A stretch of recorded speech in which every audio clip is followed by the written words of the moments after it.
Une nuit comme les autres, sur une route de campagne aux États-Unis, un couple de fermiers, dans leur voiture, un objet non identifié tombant soudain du ciel devant eux dans les champs. À l'intérieur, un bébé. Histoire connue, n'est-ce pas? Sauf que dans cette version, le bébé est pratiquement aussitôt récupéré par l'armée et placé dans un programme très strict d'études militaires afin d'en faire une arme décisive pour servir au mieux les intérêts américains. Le programme Hyperion est né. Et dans son sillage, ce petit gars venu d'un autre monde va entraîner une nuée de changements sur notre petite planète bleue si vulnérable. Des êtres hors du commun vont tout à coup émerger, faire parler d'eux. Tout d'abord de simples légendes urbaines, mais au fur et à mesure que le jeune Mark Milton va grandir et s'éveiller au reste du monde, ces phénomènes auront un aspect presque familier. Dans un monde où il n'y a jamais eu aucun super-héros, l'arrivée du premier d'entre eux est un choc et une opportunité sans précédent. Hyperion sera le fer de lance d'une nouvelle ère où les États-Unis entendent bien contrôler chaque élément hors du commun sur son territoire et même au-delà. Encore faut-il que le principal intéressé se sente assez concerné et patriote pour servir convenablement son pays. Je m'arrête là car il faut vraiment découvrir le récit dans son ensemble. Cet album contient les 18 épisodes de la série de 2003 signés Joe Michael Straczynski et Gary Frank, qui était un reboot mature et plus poussé des origines de l'Escadron Suprême, un groupe de super-héros assez extrême d'une terre parallèle Marvel. C'est à l'époque de sa genèse une sorte d'hommage de la maison des idées à l'univers d'ici, auquel il faut bien l'avouer, ils ont beaucoup piqué au fil du temps. Mais ici c'est une version plus politisée, plus contemporaine et concernée par les enjeux stratégiques de ce début des années 2000 sur l'échiquier mondial. La question est assez simple, si des êtres surhumains existaient vraiment dans notre monde en conflit perpétuel, ne voudraient-ils pas à un moment donné prendre le contrôle de ce monde, de leur vie et des nôtres? En posant les choses ainsi, vous pensez normalement aussitôt à Watchmen, et vous avez bien raison puisque l'Escadron Suprême est le modèle de référence pour ce type d'histoire. On peut aussi ajouter Superman Red Son selon moi comme héritage un peu plus tard.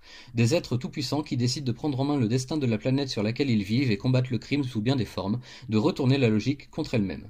Un peu Injustice aussi, vous ne trouvez pas? Normal, c'est encore un héritage très inspiré de ce qu'a pu faire cette série de légendes dans les années 80. Si on s'intéresse maintenant davantage à la version de 2003 en seulement 18 épisodes, voici ce que l'on observe. Un ton très violent, très adulte, politisé, sexué, abordant des thématiques très fortes et actuelles de l'époque, même encore de nos jours. C'est tout simplement une série d'exceptions comme il en arrive assez peu au final dans cette industrie très calibrée, un véritable ovni qu'il faut impérativement découvrir. C'est très bien écrit, très bien dessiné, raconté, bref, que du bon, et j'ai passé une nuit blanche au complet pour lire cette intégrale vraiment captivante. Il faut à tout prix l'avoir dans sa collection. À tout prix, vraiment? C'est là que ça se gâte. Panini a décidé de sortir cette série dans la collection Marvel Omnibus, très prestigieuse, un mois seulement après la parution de la réédition de Spider-Man, la saga du clone, tome 1. Et ils ont fait les mêmes erreurs que pour celui-ci, en pire même. Omnibus égale normalement gros album, bien rempli et bien épais, et on a toujours pour son argent à 70 € pièce, ce serait dommage quand même. Justement, ici seulement 18 épisodes, ce qui donne un omnibus malingre qui a fait beaucoup réagir sur la toile. Seul point positif selon mes critères, le retour de la jaquette, même si elle diffère un peu trop de celle que l'on connaissait avant, papier mat et un noir assez clair par rapport au format glacé et sombre d'autrefois. Et, il faut le reconnaître, le mérite de compiler l'intégralité de la série en un seul album, et des bonus intéressants, pages de croquis, couvertures, études de personnages, etc. Mais pour 70 €, on peut normalement s'attendre à un album bien plus lourd qui prendra des jours à se laisser lire. Une couverture cartonnée noire du plus bel effet écaillée avec le titre inscrit en lettres d'argent partout où il faut et une jaquette colorée par-dessus. Ici, c'est la pauvreté qui choque. Ce n'est qu'au final un gros deluxe qui s'offre le format et le nom d'omnibus. C'est dommage, peut-être aurait-il mieux valu du coup sortir ce récit dans une autre collection ou bien proposer un omnibus rassemblant à la fois la série de 2003 mais également celle des années 80 comme une maxi intégrale à travers les époques. Quelles furent les raisons qui ont poussé Panini à faire ce test désastreux, nous ne le saurons jamais. Toujours est-il que cet album nous prouve une chose. Le public peut prendre le pouvoir et décider.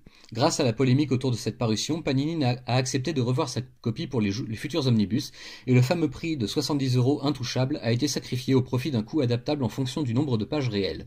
On ira ainsi de 60 jusqu'à 70 €, voire peut-être au-delà pour de colossaux ouvrages comme on peut en trouver en VO. Enfin ça ce sera pour les mois après le confinement bien entendu. Prochains omnibus annoncés, la saga du clone tome 2, puis un autre sur la fin de carrière Ultimate de Peter Parker.